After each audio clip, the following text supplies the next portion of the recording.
वाले नान, उसके लिए ये 2 नान मैंने लिए हुए हैं। ये लेफ्ट ओवर रेसिपी है, नान अक्सर घर में बच जाते हैं और उसके ऊपर ये बेसन का मिक्सर लगा के इसको फ्राई कर लिया जाए तो बहुत टेस्टी लगते हैं। तो चले पहले बेसन का मिक्सर बनाती हूँ। इस प्याले में ये आधा कप बेसन में ऐड कर रही हूँ, 2 खाने के चम्मच मैदा, 1 चाय का चम्मच नमक, 1 चाय का चम्मच लाल मिर्च पाउडर, 1 चाय का चम्मच कुटी लाल मिर्च, 1 चाय का चम्मच जीरा, 1 चाय का चम्मच अजवाइन, 1 चाय का चम्मच साबुत धनिया,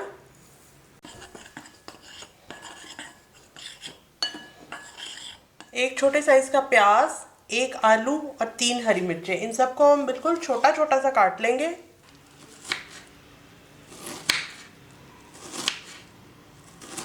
इस आलू के अंदर भी कट लगा के बिल्कुल बारीक हम काटेंगे ताकि आलू आसानी से गल जाए।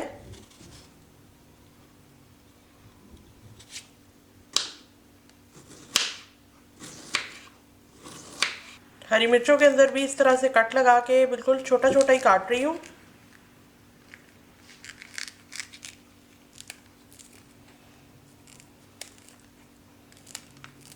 ये 2 खाने के चम्मच इतना हरा धनिया है, इसको भी बारीक काट लेती हूँ।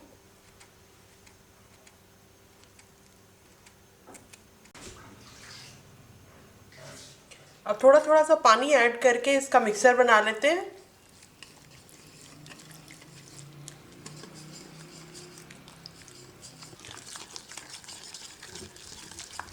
इस मिक्सचर को फिलहाल हम ज़रा थिक सा बनाएंगे, पतला पतला नहीं करेंगे क्योंकि इसको हमने 15 मिनट के लिए रखना है। उसके बाद इसको एडजस्ट करेंगे। 15 मिनट तो बहुत ज़्यादा होते हैं, मुझे तो बहुत भूख लगी है। आलू, हरा धनिया, प्याज और हरी मिर्चें ये इसके अंदर ऐड कर देते हैं।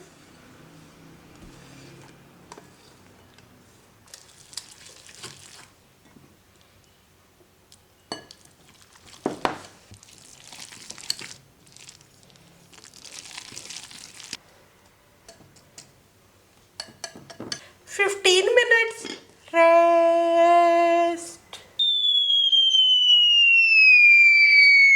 नान को फ्राई करने के लिए पैन में कुकिंग ऑयल मैंने गर्म करने के लिए रख दिया है और अब नान के ऊपर हल्का सा पानी लगाती हूँ दोनों साइडों पे।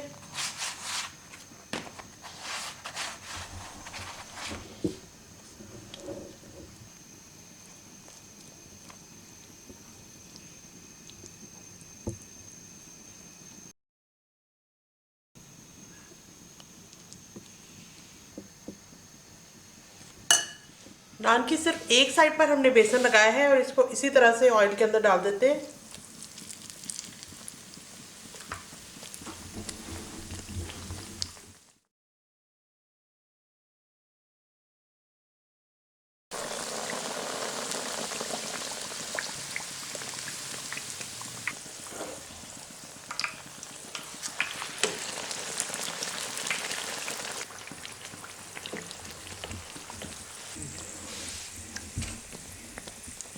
एहतियात से करें, खतरा है खतरा।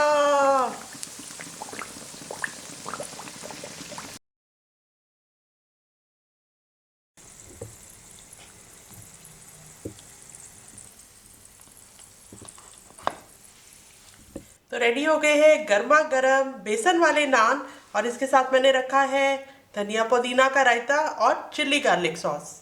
मजेदार।